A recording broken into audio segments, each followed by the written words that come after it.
Ang lato salad ay walang isang pinagmulan, ngunit pinakasakit itong nagsimula at naging bahagi ng tradisyon sa silangang Asya, lalo na sa Japan. Kilala ang lato salad na gawa sa wakame na may sesame dressing.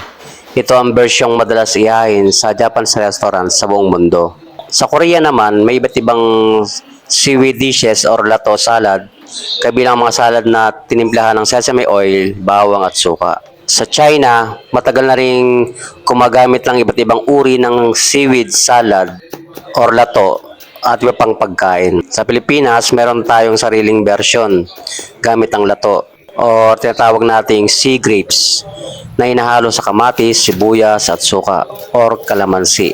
Bagamat ito ay seaweed salad din, iba ang estilo at sangkap kumpara sa Japanese or Korean na version. Sa madaling sabi, ang modernong seaweed salad na kilala sa buong mundo ay pangunahing nagmula at sumikat sa Japan, habang ang paggamit ng seaweed bilang lato ay may maraming benepisyo sa kalusugan.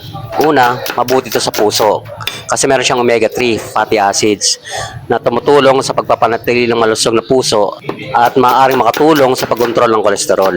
Pinapalakas nito ang mga buto, mayaman sa calcium at ibang minerals na mahalaga sa buto at ngipin. Meron din siyang antioxidant, may vitamina at natural compounds na tumutulong sa pagprotekta sa mga selula laban sa pinsala. Nakakatulong sa digestion, may fiber na makakatulong sa mga ayos na pagdumi at kalusugan ng bituka. Maaaring makatulong sa blood pressure dahil sa potassium at iba pang sangkap. Maaari itong makatulong sa pagpapanatili ng normal na presyon ng dugo bilang bahagi ng balanseng pagkain. Meron din siyang iodine, mahalagang iodine para sa tamang paggana ng thyroid gland. Ang tofu na inalo natin sa salad ay dagdag na pinagmumulan ng protina, kaya mas nakakabusog at masustansya ang pagkain. Sa paggawa nito mga boss, nasa inyo kung pwede nyong, kung gusto nyo i-separate yung suka doon sa lato para manatili pa rin yung crispy ng lato. Ilagay nyo lang yung sibuyas at kamatis. Pero sa akin kasi ang ginawa ko rito is pinaghalo ko na yung suka, kamatis, sibuyas, granules, paminta, saka asukal, pambalansin ng lasa. So nilagyan din natin siya ng patis, talagang parang pampadagdag ng alat. Pero nasa inyo na rin yung bossing kung gusto nyo lagyan to ng asin. Pero sa akin talaga patis, asukal lang, saka granules ang nilagay ko rito. Tapos nilagyan ko siya ng topping na tofu sa ibabaw, sustansya sa pagkain. So ayan mga bossing.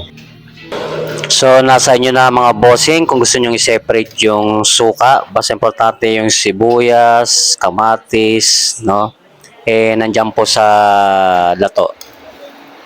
Kayo na rin po magtansya ng lasa, depende po sa panlasa nyo, So ayan bossing yung basic natin na recipe. Sana magustuhan nyo. So thank you mga bossing. Sinamahan din natin yan ng mainit na lomi para sa malamig na panahon mga bossing. Ayan, napakasarap na lomi. So ito lang kakain natin pananghalian na talagang yun, pampainit ng sikmura.